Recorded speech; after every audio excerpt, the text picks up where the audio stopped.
हाँ बिल्कुल, आज भी है। इसका आपने नमूना जो है वो 99 में कारगिल वॉर में देखा।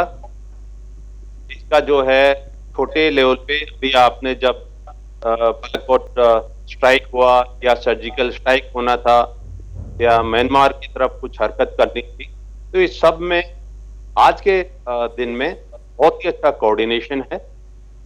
और पॉलिटिकल वेल डायरेक्शंस और आर्म फोर्सेस का जो एक साथ मिलके चलने का जो है, ये इस टाइम पे पीक पे है। और जनरल रावत साहब को इस दिन फिर से याद करेंगे कि उनकी वजह से ही ये जो समन्वय बहुत बढ़ गया है। जी बेटर जो कमांड का उनका एक प्लानिंग था अभी जो चल रहा है, ये इसी समन्वय की तरफ से एक बहुत बड़ा इनिशिएटिव है। और जब भी 1-2 साल में ये कार्यान्वित हो जाएगा तो एक बड़ी उपलब्धि होगी। जी धीमान साहब, इस भाषा में जी जी बताएं, पूरी कहूंगा कीजिए। आपको जी जी इसकी कहानी। सबसे पहले तो ये कहना चाहूंगा कि वॉर के लिए हमने तैयारी की थी, लेकिन हम चाहते थे कि वॉर पाकिस्तान स्टार्ट करे। जी और हमें पता चल गया था खुफिया एजेंसी से कि उन्होंने 1 दिसंबर को हमारे पे अटैक करना था। जी और एयरफोर्स को हुक्म मिला था, हमारे मेरे रिलेटिव हैं जो पायलट थे उस टाइम पे, उनको हुक्म मिला था कॉकपिट रेडीनेस 1 को।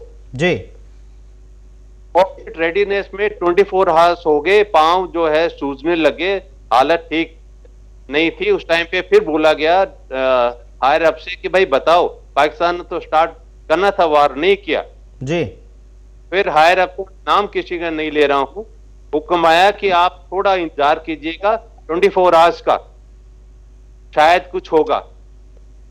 जी और 24 आवर्स में 3 तारीख को शाम को 5:30 पे पाकिस्तान एयरफोर्स ने अटैक किया। और जिसका हमने जवाब जो है वो रात को 11:55 पे दिया। जी तो एक तैयारी होती है, इंफॉर्मेशन वॉरफेयर जिसको बोलते हैं, कि आपके पास में सूचना हो तो आप कुछ भी कर सकते हैं। जी सवाल यही है क्योंकि उस वक्त तत्कालीन प्रधानमंत्री इंदिरा गांधी जी कोलकाता में जनसभा कर रही थी और जैसे ही युद्ध का पता चला, हमले का पता चला, वो तुरंत दिल्ली पहुंची और 5 घंटे का उन्हें वक्त लगा युद्ध का आदेश देने में। इतना क्विक रेस्पॉन्स सरकार का रहा। क्या आज की परिस्थिति भी ऐसी आप देखते हैं? क्या आज भी सरकार इतना क्विक रेस्पॉन्स देने में सक्षम है? जिस प्रकार से आज के संसाधन है, मेरे ख्याल से उससे भी ज्यादा क्विक रेस्पॉन्स होगा। जिस प्रकार की आज की लीडरशिप है, मेरे ख्याल से उससे भी क्विक और स्ट्रॉन्ग रेस्पॉन्स होगा। जी ये मेरा मानना है। मैं एक और बात कहना चाहूंगा, इंसिडेंट जो है मेरी खुद की पलटन 7 कुमाऊं जिससे मैं आता हूं, वो इस वॉर के अंदर 3 दिसंबर को समझौडिया सेक्टर में, छम सेक्टर में लड़ाई के मैदान में थी। और वहां पे हैवी सेलिंग हुई।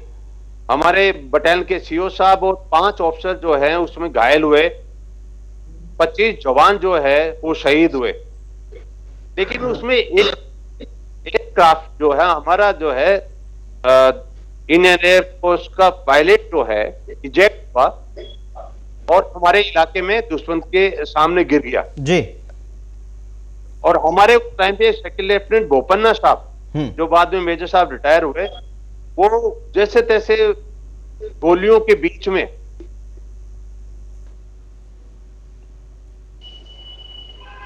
जी जिनका नाम है डी किलर, बाद में वो एयर मार्शल से रिटायर हुए, जी उनको गोलियों के बीच में बौछारे, चारों तरफ फायरिंग हो रहा है, बोल रही क्या कर रहे हैं, लेकिन जज्बा जो था कि अपने पायलट को बचाना, जो उस टाइम पे लेफ्टिनेंट साहब बोपन्ना साहब ने अपने कंधे पे किसी चीज की परवाह नहीं करके और किलर साहब को लेके, और डी किलर साहब बाद में एयर मार्शल के पद से रिटायर हुए जी। और आज भी जब कभी यूनिट का फंक्शन होता है तो हमेशा आते हैं जी। तो जाबाजी के तो अगर आपको एग्जाम्पल दें तो हम बहुत दे सकते हैं जी। निश्चित तौर पर लेकिन जाबाजी के किस्से ऐसे हैं कि 1 घंटे का वक्त भी कम पड़ जाएगा।